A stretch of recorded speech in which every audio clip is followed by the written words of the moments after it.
And that's an issue that I have with the world today, man. Nobody speaks up for the givers.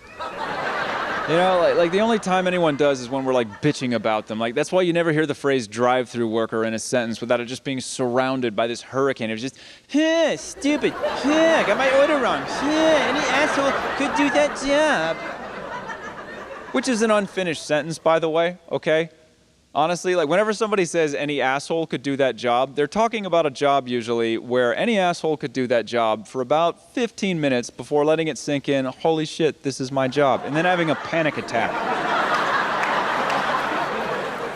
And the people who hire for all these jobs know it, because I have applied to most of them and been turned down for more than half.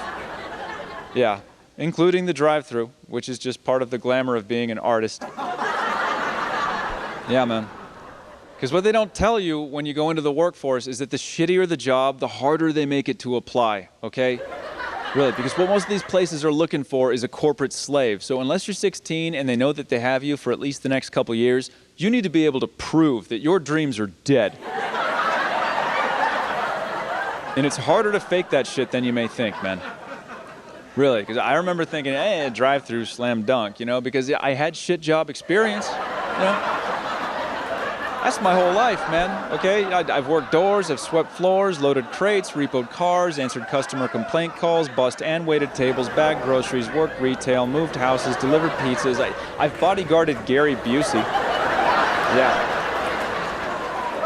So there's nothing about my work history that suggests I have a reason to live.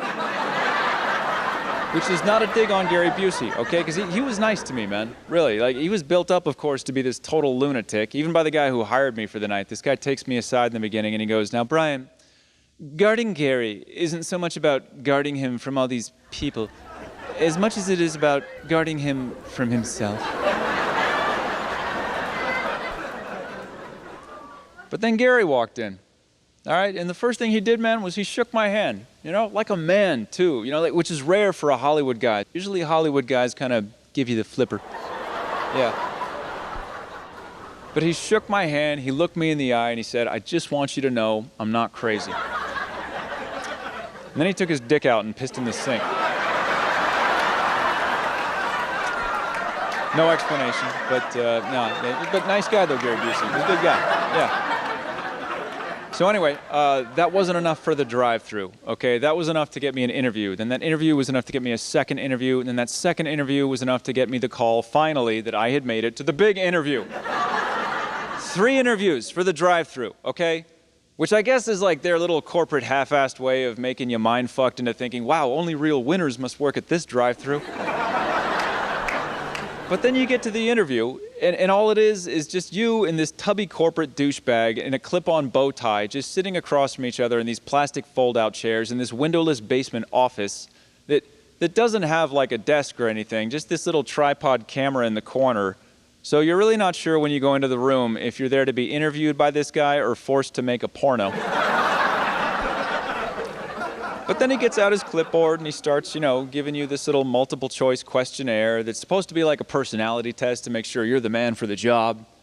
But all it really is this series of hypothetical scenarios that get more and more fucking ridiculous one after the other. Because what they're doing is testing to see if at any point in the interview you roll your eyes or shake your head or give any little clue as to the fact that one day you may potentially see yourself as something bigger in this universe than drive-thru guy. And by the time you figured out that's what they're doing, he's on question number 37, which sounds something like, "You see a cartoon banana with little eyes and feet approaching a customer to make them slip on his head. Do you A, eat the banana, B, pretend that the banana is a telephone, C," and you're like, "I'm gonna fuck you to death with the banana and mail your body to corporate headquarters with a bomb in it, you son of a bitch, fuck you, I went to college." But you don't let that slip out. You don't let that slip out, man. You smile, you shake that smooth talker's hand, you go home to your shit-ass apartment and pray you got this dead-end job because you need that job because that's where you are in life, all right? And to accept that without falling on the floor crying in the middle of the goddamn interview takes an iron will that you never thought a human being could have. So I promise you guys, if the drive-thru workers have the will to go through that process and then do that job every day with a smile, they have the will to quit that job and start doing home invasions in your neighborhood.